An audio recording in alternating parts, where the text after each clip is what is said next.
Hey guys, if we love moms, we're gonna love the next comic. Get the round of applause going for moms. We've got Rebecca Sixter-Kelly. Yes, I am a mom. But you guys are a good-looking, chill audience. You are reminding me of myself in the year 5 BC, before children. Yes, as she said, I am a mom, a mother of 2 beautiful parasites.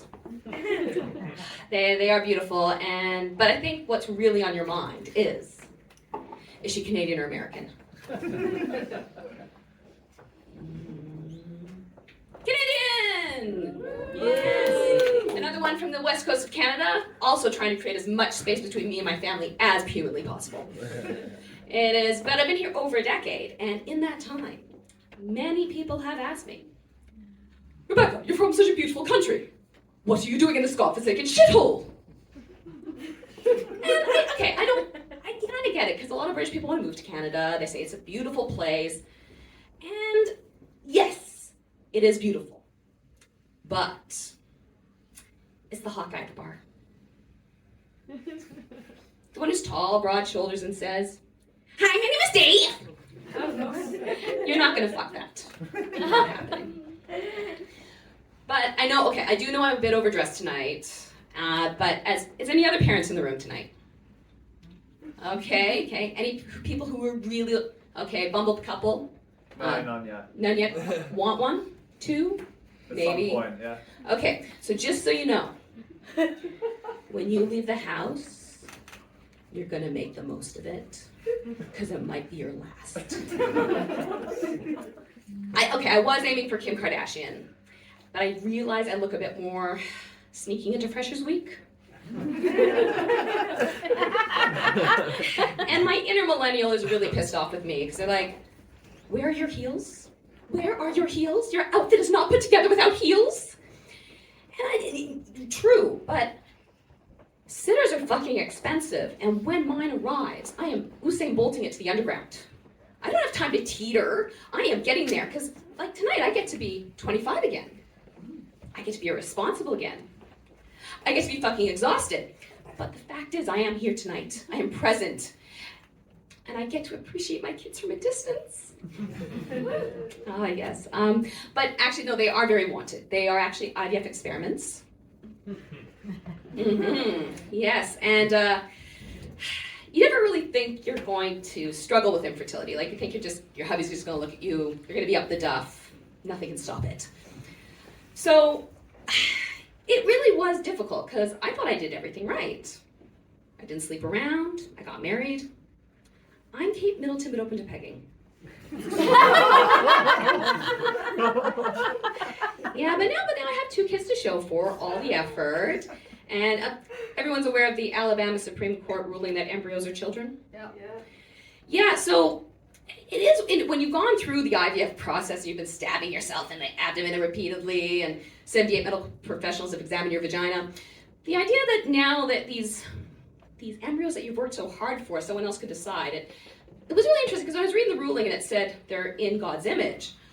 I found that quite a revelation, because I didn't realize that evangelicals worshipped a microorganism. like their God's omnipresent, and so is mold, fungi in the air. So it kind of makes sense, maybe? It is interesting where it goes with IVF, because it is. So actually, we have our 2 kids, but we have extra embryos. Maybe we'll have a 3rd.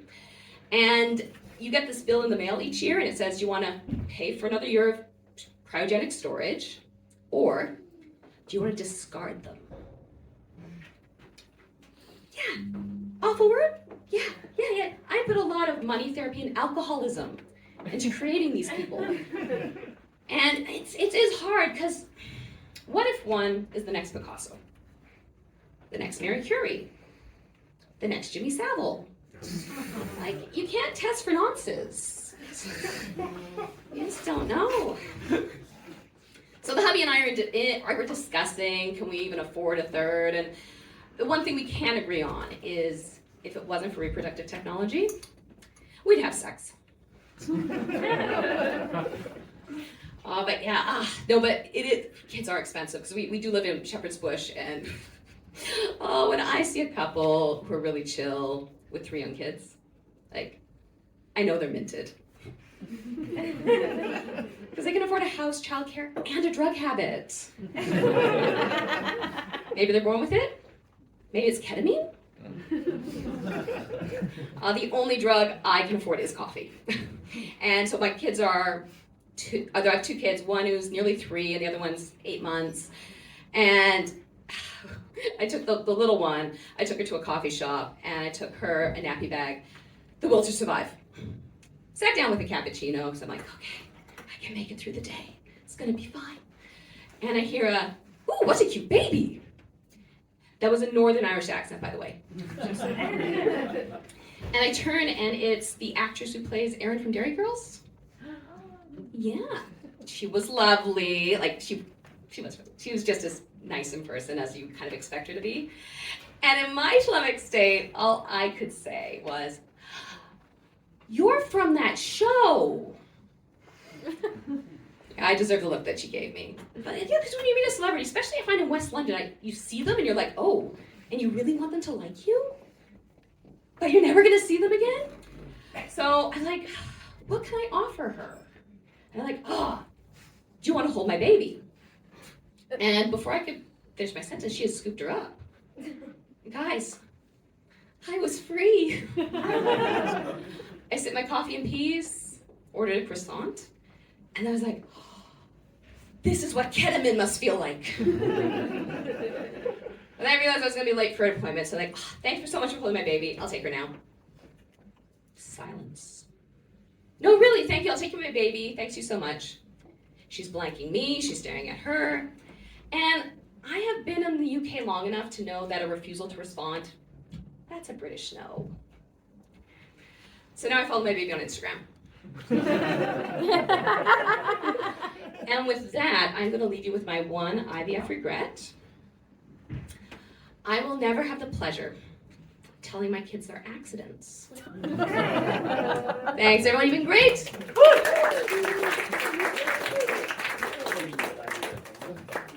I know we've been slagging off Americans tonight because I am one, but I will quickly describe